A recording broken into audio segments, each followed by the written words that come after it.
Dihexa, Muscle Growth Supercharger. If you're watching this, you have either 1. Heard of Dihexa and are curious to try it, or B. Watched my other videos and are curious to hear my not-so-expert take on this mysterious substance.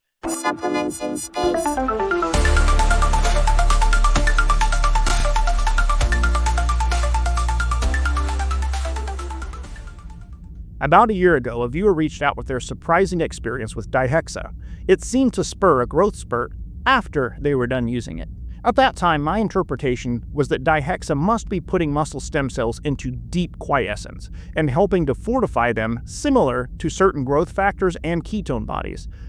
I figured this would explain the growth spurt after stopping using it. My acquaintance had gained 10 pounds after using Dihexa, i.e., right after it would have been clearing his system. The lead up to these gains made a lot of sense to me because it sounded a lot like what I do for my growth periods.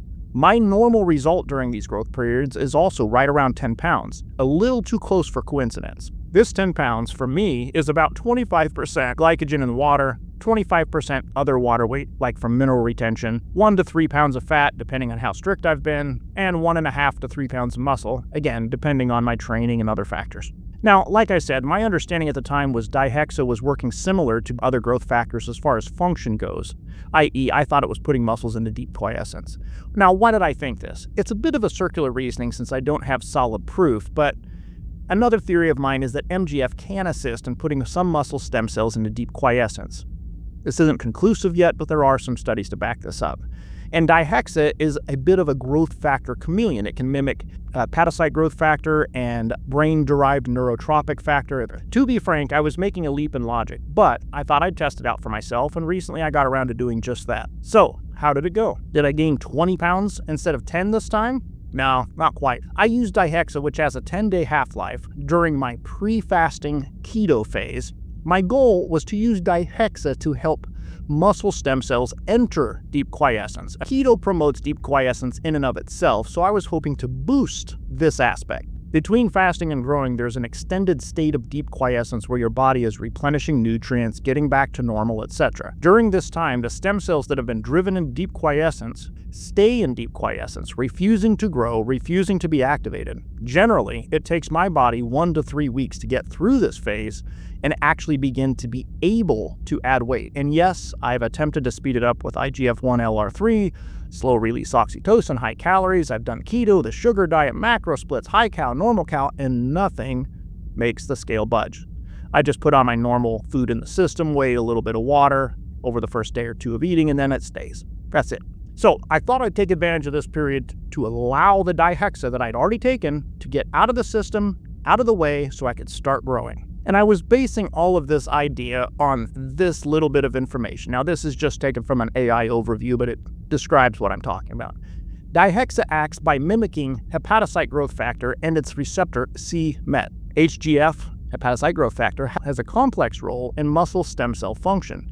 It's been shown to induce DNA synthesis in quiescent satellite cells, thereby driving them into the cell cycle. This means it can promote proliferation. However, exogenous HGF has also been found to inhibit muscle satellite cell differentiation. So I was playing it safe and wanting to avoid the overlap based just on that information. I thought I'd figured it out the best I could until last night. Darn it, I'd already written my whole script where I threw up my hands in confusion and just gave my basic overall take on my experience. But then a fellow from a private research group reached out to me with a much better understanding of hepatocyte growth factor and how it works, and I realized I'd missed a big piece of the puzzle. See, HGF is the primary growth factor Dihexa mimics. HGF doesn't really participate in sending cells into deep quiescence. The main working theory is that it's myostatin raising in response to the increase in HGF. Ideally, you want to have something to fight the myostatin off so that the effects of the HGF can still activate those muscle stem cells. While there is a feedback loop that sends stem cells back into quiescence, it's actually the myostatin that's doing that, not the HGF. So here's what I did, and here's what I should have done. See, Dihexa/HGF is really to wake up the stem cells, not put them to sleep. It's only when myostatin creeps up that the process is inhibited. This way, all during the forced deep quiescent stage, I'd be telling my muscle stem cells, hey, it's time to start waking up. And then during the resulting overlap into the growth phase, the pushback on growing that would typically come from myostatin would hopefully be drowned out by injected epicatogen, ectosterone, oxytocin, as an IGF-1 mimetic in this case, and high calories in training. You can only fight myostatin for so long before it finally levels out and compensates and you stop growing, but this approach may be a good front-load assault on that pushback. Reading this back, it occurs to me that there also may be some value to just including it with your growth push. Essentially, my friend was correct, and that the time that you want to use it is between the period of deep quiescence and the period of growth. Now, the truth is even if you look at like a graph, there isn't a separate stage. There's overlap. This is just a visual representation. And so with this new understanding of Dihexa/HGF's purpose, this would actually explain my other friend's resulting 10-pound gain. At the point that he gained weight, the Dihexa had cleared his system, and the resulting myostatin push would not be in effect. He had adjusted his diet towards more carbs, adjusted his training, and he was on some things that would be actually combating that myostatin, if we're being honest. So, in other words, his diet and training, just like mine, had already done ample satellite cell prep. And in his case, more than likely, the Dihexa acted as sort of a supercharger to get those gains going. So in my case, does that mean that all was lost and my experiment was a complete failure? Not at all. First of all, for whatever reason, I did gain a bit more this round. Keep in mind, Dihexa has a 10-day half-life, so there was Dihexa in my system at the time when I theoretically would need it the most, but it was decreasing as we approached that time period. I had kind of used the goodie a little bit too early from it, in my opinion. But I also think I got some runoff results, not enough to definitely say, yes, this is the key to all of it, but my normal gain is a consistent about 10 pounds. Now, this time I gained more like 16. I was a bit fluffy, and so when I pulled back a little bit to get some of that extra water weight off, everything settled around 13 pounds, an extra 30% more than normal. And after the fluff came off, I look as lean as I would expect too. So, promising, but not entirely conclusive. Now, the nootropic effect, on the other hand, holy moly. Let's get this out of the way. I dosed mine at 33 milligrams per milliliter for a sublingual delivery. This means permeation, enhancement, complexing, and HPBCD, the stuff that I do to get it to be more potent. So in theory, if I took a full milliliter, I'd be getting about 8 to 12 milligrams in the system, roughly 25 to 30%. Since it has a 10-day half-life, that would really build up over time. The reason I was going for this dose was that was what I had converted from the animal studies that I'd seen. I had a total of 1 gram of Dihexa, and I planned to use just about all of it during my few-week experiment, and that didn't happen, not even close. My planned dosage turned out to be way too much for me mentally. It didn't turn me into Conor McGregor or the Liver King or make me yell at my girlfriend over the milk, but after just 2 days, I could tell that I needed to back it down a bit. So I ended up doing about a half a dose every 3 to 4 days. I play guitar and sing a bit, but I'm no shredder. I'm a campfire chords guy, but on Dihexa, so last night I was practicing karaoke. I got to the guitar solo and I thought to myself, hey, that's not too fancy, maybe I could do that. So I pick up the guitar, and on the very first attempt, not only do I start on the right note, I played 90% of the notes from the solo. Did it sound great? No, but I'm telling you, I was on track. Like, I sounded it out, and I just played it. Maybe for some of you, that's not a big deal, but for me, it's telling me that my subconscious is in better communication with my fingers. My dexterity was way up. In addition to that, my motivation is way up when I'm on it. And just for the record, yes, I took it before, but now that I'm through my growth phase and stuff, I'm experimenting just lightly with it, trying to continue to wring out the best of the goodie I can from it. During that prep phase, when I was using it consistently, I was doing keto and fasting. Should have been dragging ass, but I actually got more done than normal. Tedious tasks like cleaning and boring little repairs around the house that I'd usually dread, I found myself looking forward to, almost. Maybe that's too far, but I found myself going for it. It's hard to explain, but definitely increased motivation and dexterity. And likely because of that increased motivation, there's increased calorie burning. I got leaner during my diet and fast than I usually do, and I think it was just because I was doing more.